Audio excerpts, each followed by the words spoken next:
we're just going to come to you today talking about one of our new accessories that we've released. That is the tri-clamp sidewall adapter. And we're going to answer any questions that you guys have for it. We already have received some questions just via our chats with customers that have already reached out about it, and we can cover some of those common questions. And we're also going to cover just general questions that we get about the brewing process that we see asked a lot. So if we're ready to jump into it, you want to add anything to that, Jared? No, not really. We can just jump straight into it. So one of the main reasons today is obviously the new adapter that we have. So I have it right here in front of me. So basically you can go from 1/2 inch NPT, uses a 7/8 inch hole, and then that will go to a tri-clamp. It's a little bit smaller than a 1-inch tri-clamp, but it'll still mate the same as a 1-inch or 1.5 inch tri-clamp. So the main thing with this that we are trying to do is, if somebody already has one of our foundries or our bucket fermenters or our crucible, how can we get that to be tri-clamp? So we came up with this design. So this is basically the valve that you already have, except for it's just going to have a tri-clamp on it. So all this is going to be exactly the same. You're going to have your O-ring that'll seal it, so it's making it a bulkhead, so there won't be any leaks or anything like that as long as you keep it tight. So I am taking this off right now, so you can see it is the same exact O-ring and everything that you guys already have. You might be wondering what this plate is for. So it has a little cut right here. Hopefully you can pick that up on the camera. So this is basically just to make it sturdy. That way, if you have it on your foundry, you'll put this on there. That way, like if you're putting a butterfly valve on there, it's just going to keep it more sturdy, more rigid, everything like that. Great. Yeah, and just to add to that, we've had people who've reached out asking, is there a tri-clamp foundry that we've releasing or tri-clamp versions of those products? And Jared hit on this already kind of, but our goal with this was to offer an affordable way for people who already have one of our products or anybody else's product to be able to convert from NPT to tri-clamp without having to buy a completely new system. And not only will this work well with our, like Jared mentioned, the foundry, the bucket fermenter, many of those accessories that we have currently, or products that we have currently, but pretty much any kettle or fermenter that you have that that standard 1/2 inch NPT hole in, that hole is like a 7/8 hole or a 13/16 hole. This will work great in any of those. So you could swap out any of your 1/2 inch NPT ball valves on pretty much any brewing equipment you have across the board, whether it's ours, whether it's somebody else's, and go into tri-clamp without having to invest in a whole brand new system. And another thing is, like, how easy is this to clean? So whenever we were designing this, we wanted to have it with as little O-rings or anything as possible. So like this is going to be your only O-ring, then you'll have an O-ring on your dip tube. So we try to make it as easy to clean as possible. It's the same bore size and everything that you guys are already used to. So you know that you can just basically run your hot PBW or anything like that you guys are already using to clean. Super easy. Yep. Another question that we've had is on material compatibility. Is there, can this be used with, what variety, what materials of devices? So you could use this with stainless. If you have a stainless kettle or fermenter, if you had a plastic kettle or fermenter, there's no problem as far as compatibility. All the components here are stainless. Just the backing washer, the nut, the whole fitting. It's all 304 high-grade stainless steel. So.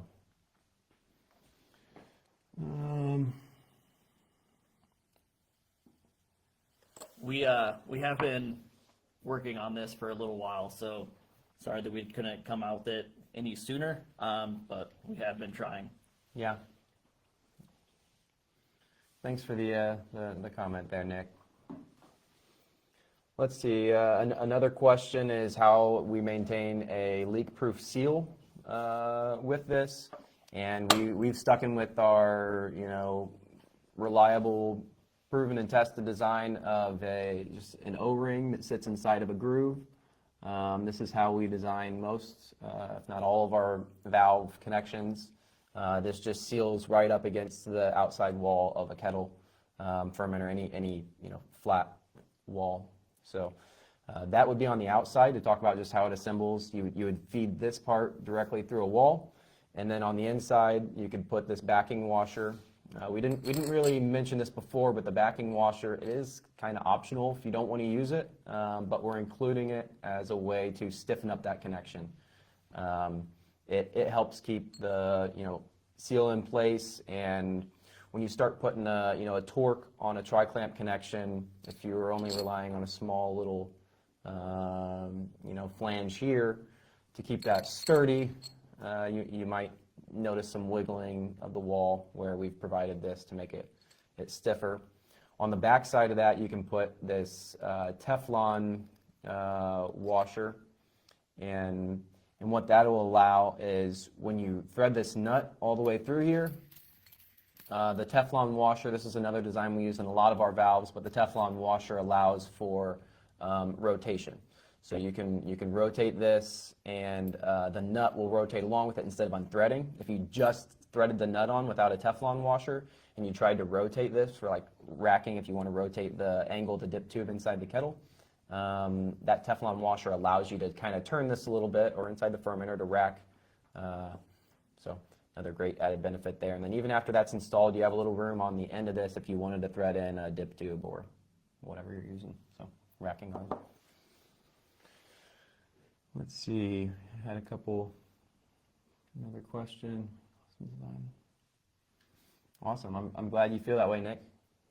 Nick says that really awesome design, something that's needed.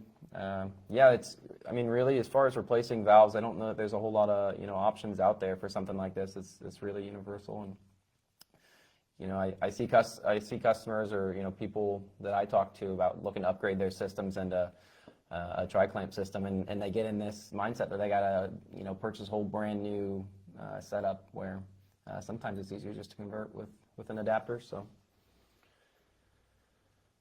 let's see some other common questions.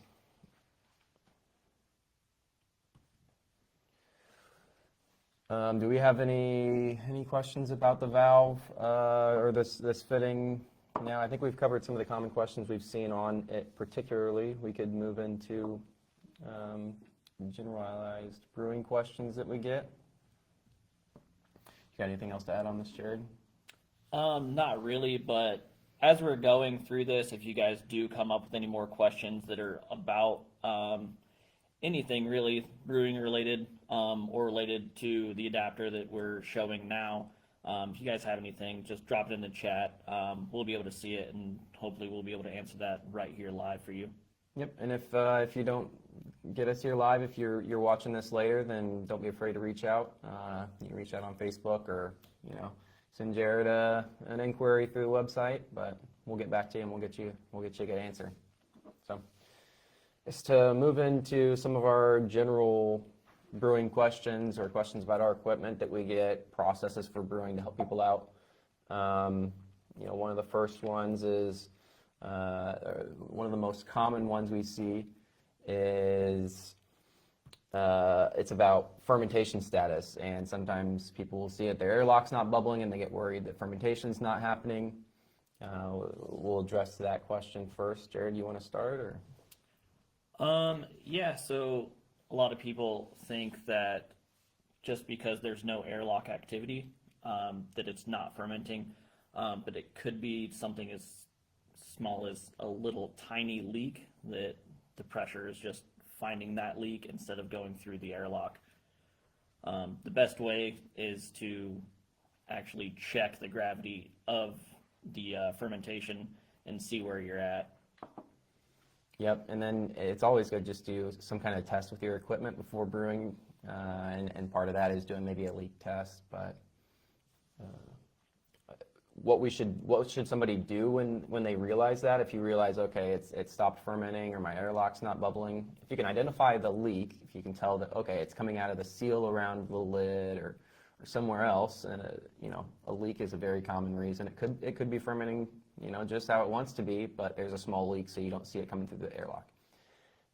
But if it has stopped, some reasons it might stop, or if you have a cold, if the fermentation gets too cold or too hot, the yeast might stop doing their thing. So your options might be to repitch the yeast,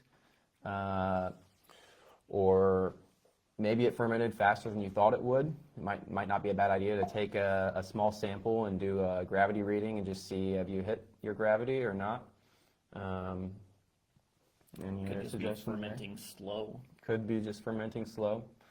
If it's a little bit cold, just try to heat it up.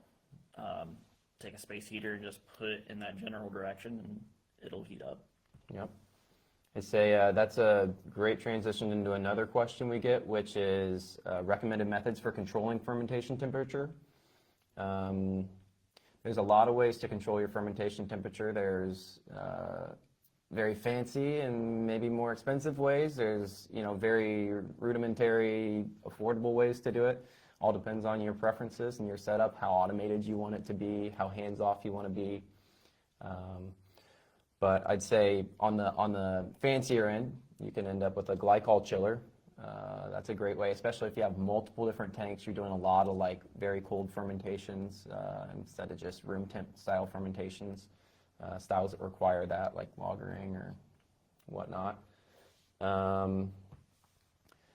Another thing is you'll want to start thinking about insulating your fermenters at that point. If you're just doing room temp fermentations, it's good to maintain a temperature there, but you usually don't need a whole lot of insulation. But if you're trying to get down to a cooler fermentation, you're probably going to want to look at your insulation options. Most of our products, we offer a jacket on. Some people may even fit up their own jackets with some material they buy at a hardware store or something, but whatever works for you. And using a temperature controller.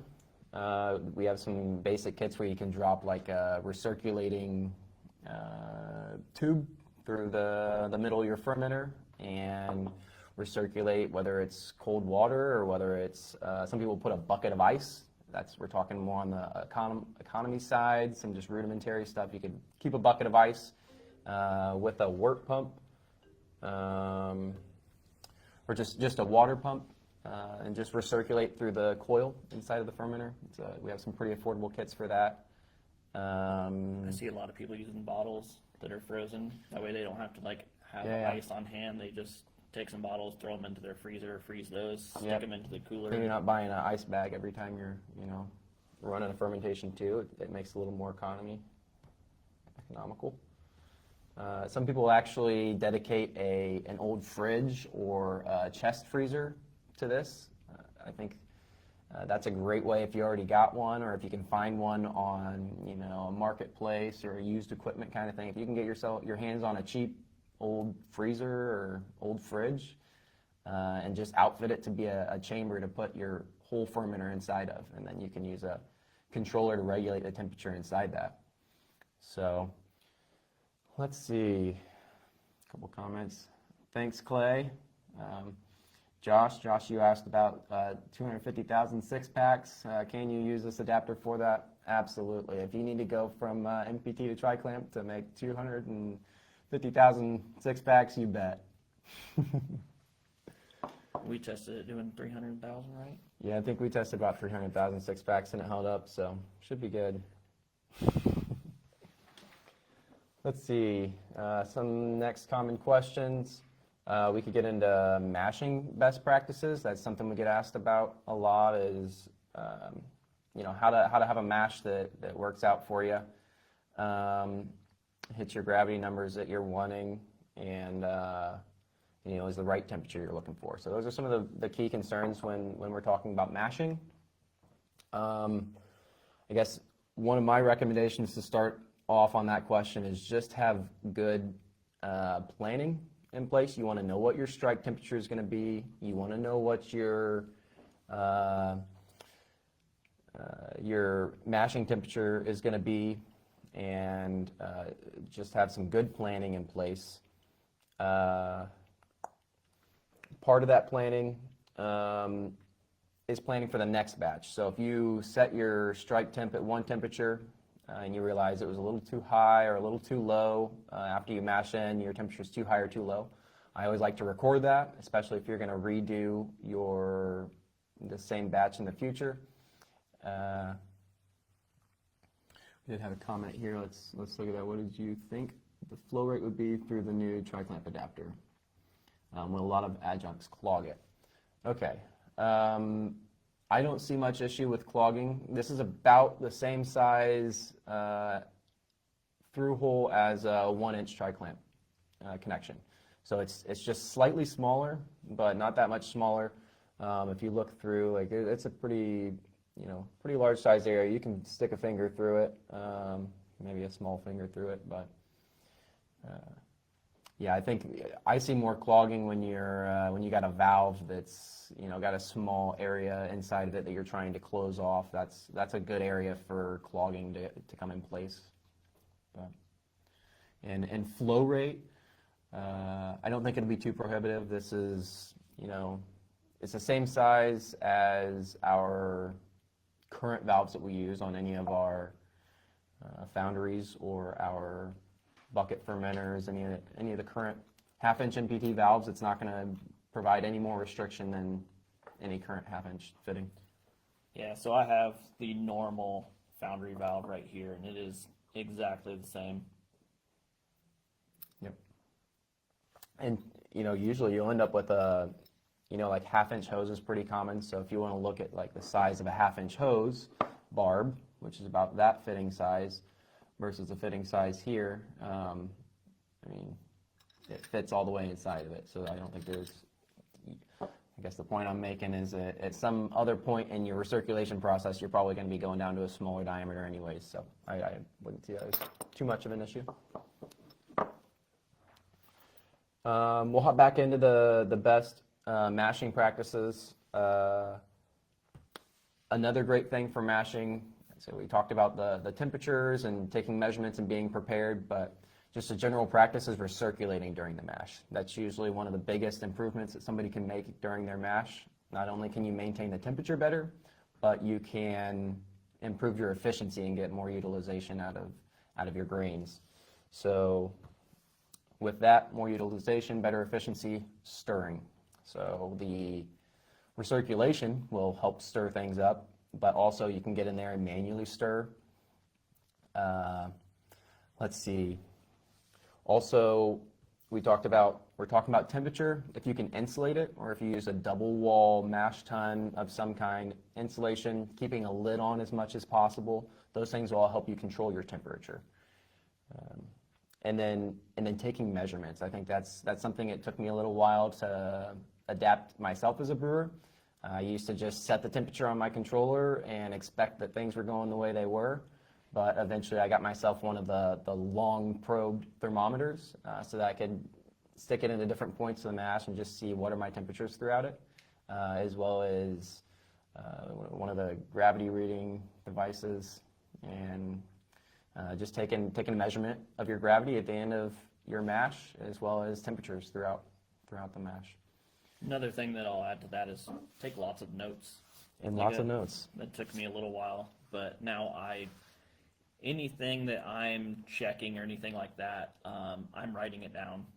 That way, if you do make a really good beer, then you can just easily repeat that. Yep. Just make sure that you have the same everything to your notes. Yeah. Yep. And I find that one of the fun things about brewing is that tweaking things a little bit and seeing how things end up when if you want to go a little warmer of a mash or a little cooler of a mash for your sweetness and your fermentable sugars. But I think it's a lot of the fun in brewing is making little tweaks. So it's hard to make a little tweak if you don't know what you did last time. So definitely just really recording everything. How long was my mash? What temperature was it inside my mash? And just document as much as you can during that process so that you can, tweak it a little bit, or, if you can identify where maybe you went wrong, you know where to correct it. So yeah, we got a few comments in here. I'll read through them real quick. Okay, this new adapter, do you think it would fit the SS Brewtech Bright tank?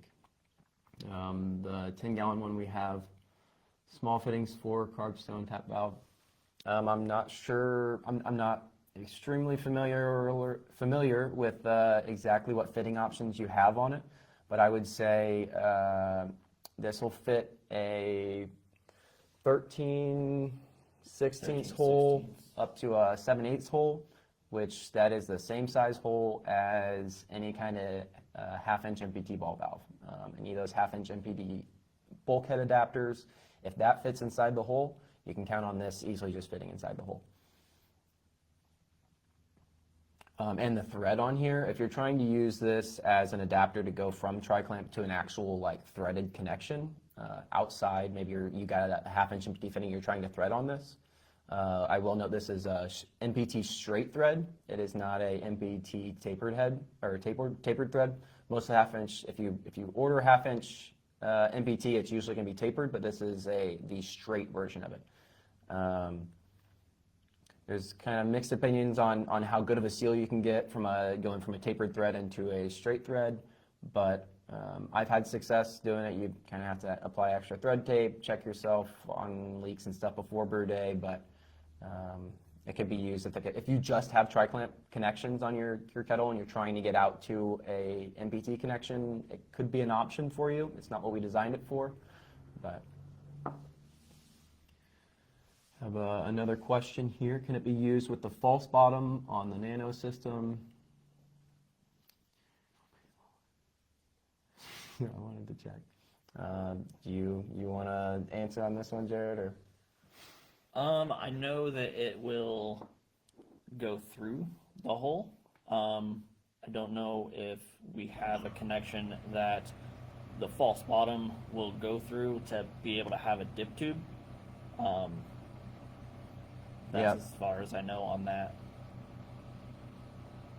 Yeah, a key part of it will be getting, if you have a false bottom, making sure that your dip tube would line up.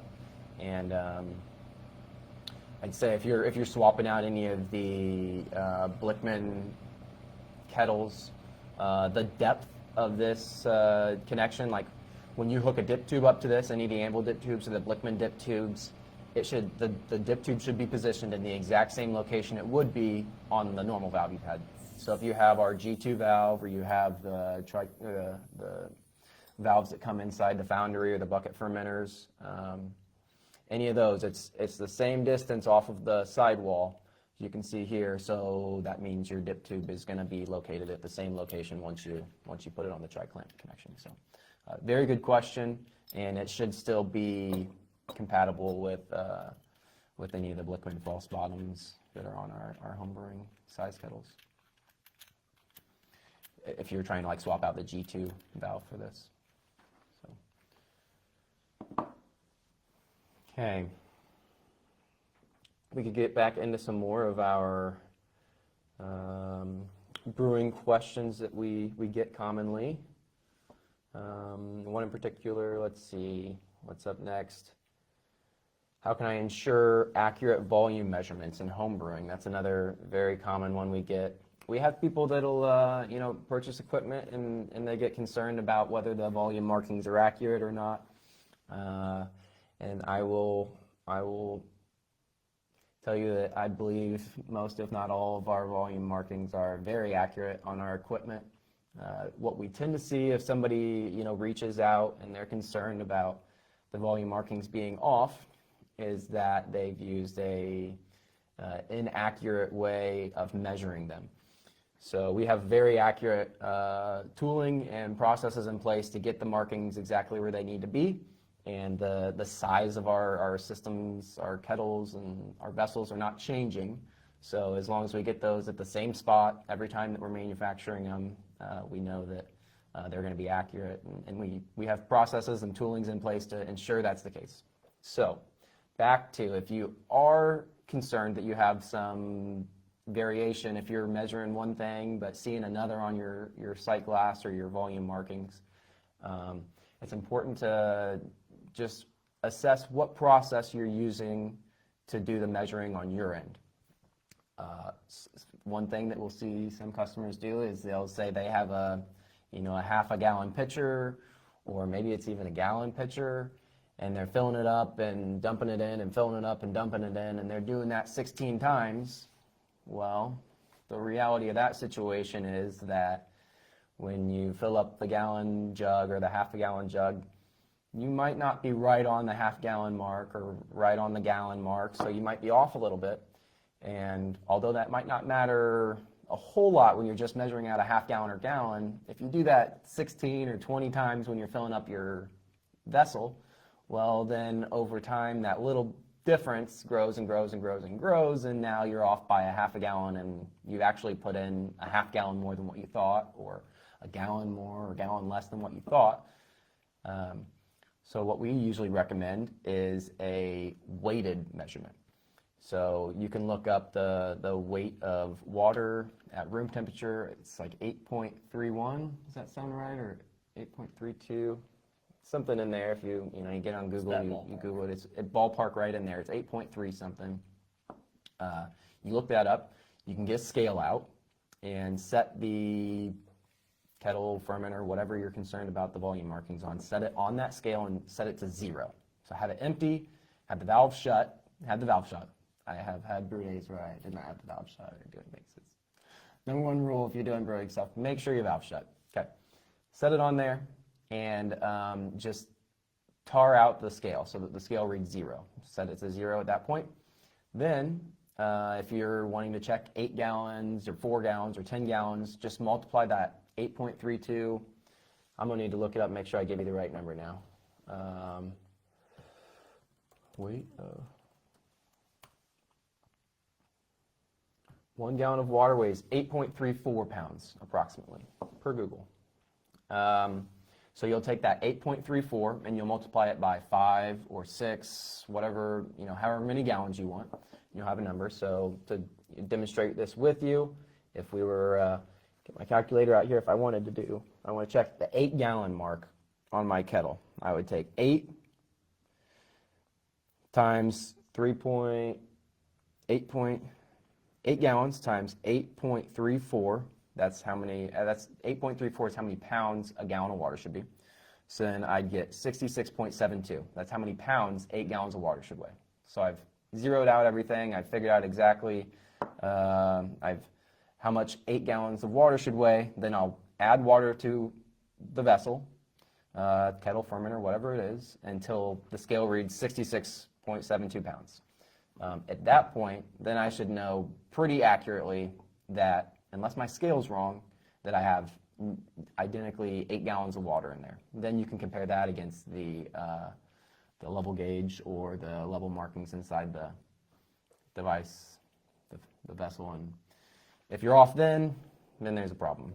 But Just to add, I don't know if you said it or not, but this is at room temperature.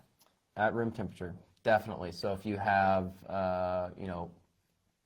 really warm or really cold water, that will affect things. So measure it out at room temperature. It's not like it's going to double the volume, but you can find inaccuracies by doing that. Yeah. So let's see, what's next? Top 3 tips for a smoother brew day. That's something we could talk about. I did mention this before. Make sure all your valves and stuff are closed. It always sucks if you have a valve open. I think most of us, if we've brewed a few batches, have probably been there at some point. Hopefully you left it open when you're cleaning and it's just you're spilling water instead of your actual mash everywhere or boil. But Jared, you want to offer some tips? I've been jabbing a lot over here, jabbering a lot. I mean, the first thing that I would do is just plan your brew day ahead. get everything ready. Like, for example, make sure that you have your chiller ready. You don't want to be like at the end of your boil and you're ready to chill and you're like, where is this? But normally, I mean, what I do is just set up the equipment, make sure that everything's working correctly, make sure that I got my grain ready, my hops ready, everything, just lay it out, make sure that you've got everything. The easiest way to have a good brew day is just make it repeatable. Make sure that you know where to find everything. Also, if you know where everything is, you're going to have a smoother brew day. It's going to be easier for you. It's going to be time saving of looking at things. So just plan ahead. Definitely. And on the planning ahead, stop me if you already mentioned this, but I like to set up my equipment the day before, and you can do a little like liquid test, make sure there's no leaks, or make sure my heater's working, things like that. But just setting things up, I like to set everything out. I'll have my pump set out, and I'll just hook everything up as if I was like going to do the brew. And then I know I got all my equipment. I'll think through it in my head. I'm going to mash, and then I'm going to boil, and then I'm going to cool. And I think, do I have my cooling coil there? Do I have my pump there if I'm using a pump? Where's my fermenter? Because then I'm going to have to get it into the fermenter. Do I have the tubing and the hoses and the fittings to get everything from my brew kettle into my fermenter? And it's just good to go through that practice the day before. I usually realize that, I'm missing a hose, or I'm missing, this fitting. And unless you have a very nice, tidy, dedicated spot that you can keep it always set up at, sometimes it's easy to, misplace something when you're packing it away. But Or you don't want to go into like your recirculation and be like, oh, I did not clean that hose. Yep, and cleaning everything. It's good. I like to clean it the day before and then just close everything up. So then everything's cleaned and ready. And but it's the prep. It's there's a lot of prep, and so that's good.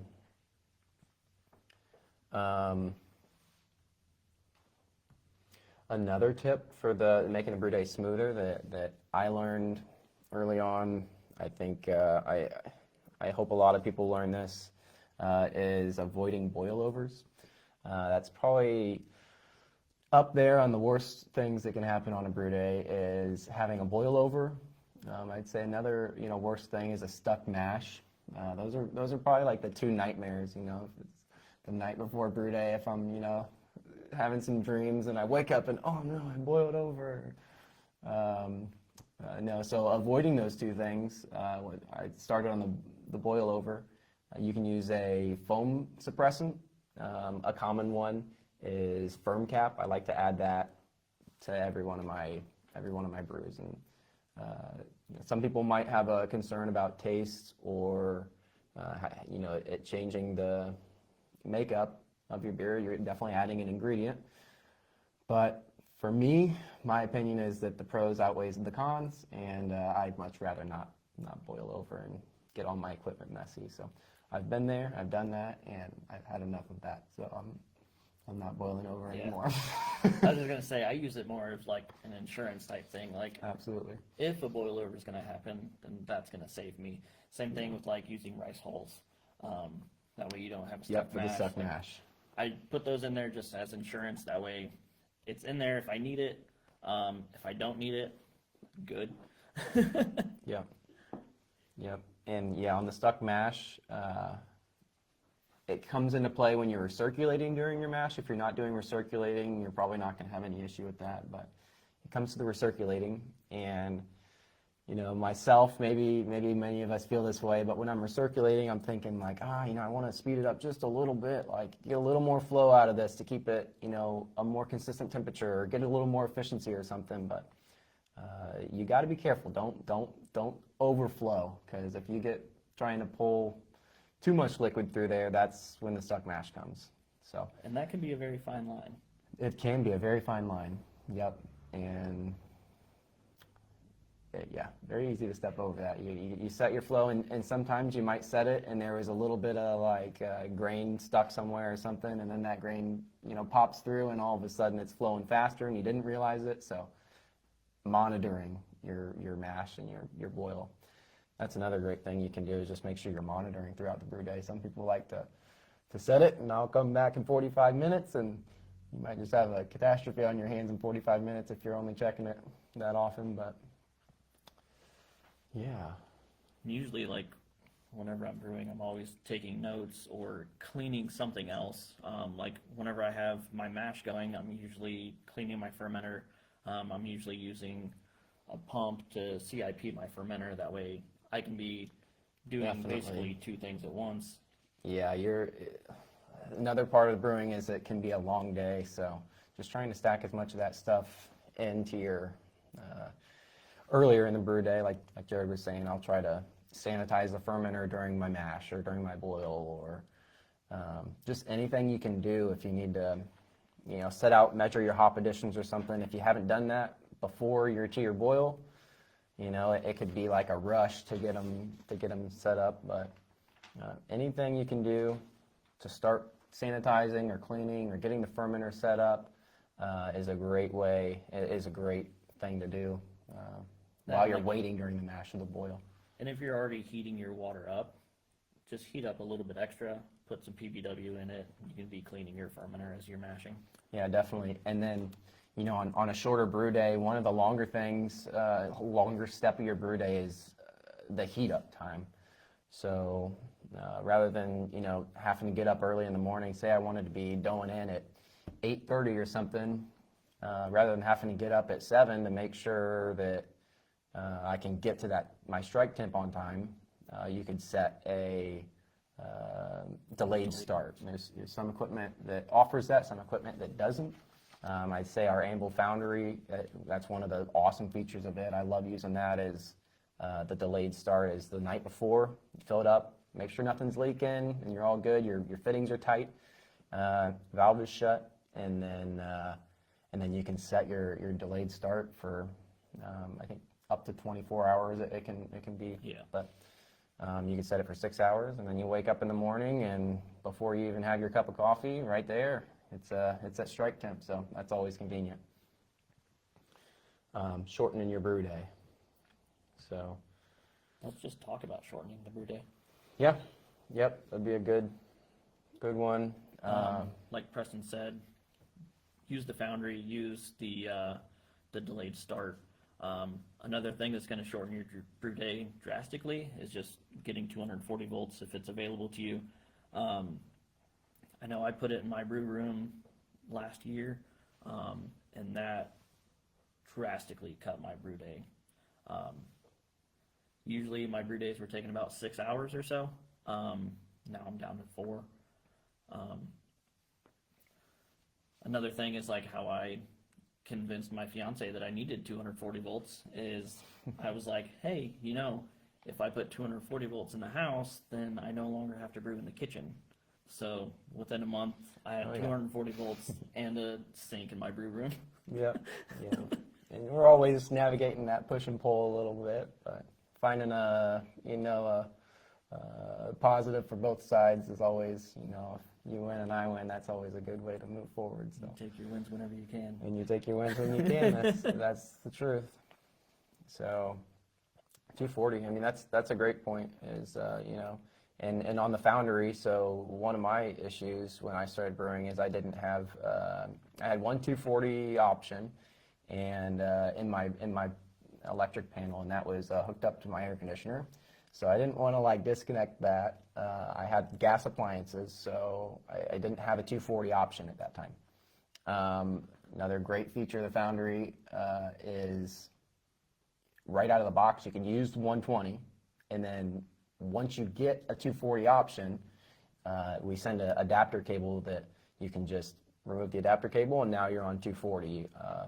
Our earlier versions of it, you had to cut the plug and wire a new plug on, but our modern version, our most recent version of the foundry has just a plug that you swap on and off, and you've gone from 120 to 240. You got to flip a switch on the back. That's it. Flip a switch, remove the plug, and you're running at 240. So very easy change. Where probably a standout feature of our foundry that really don't get that option.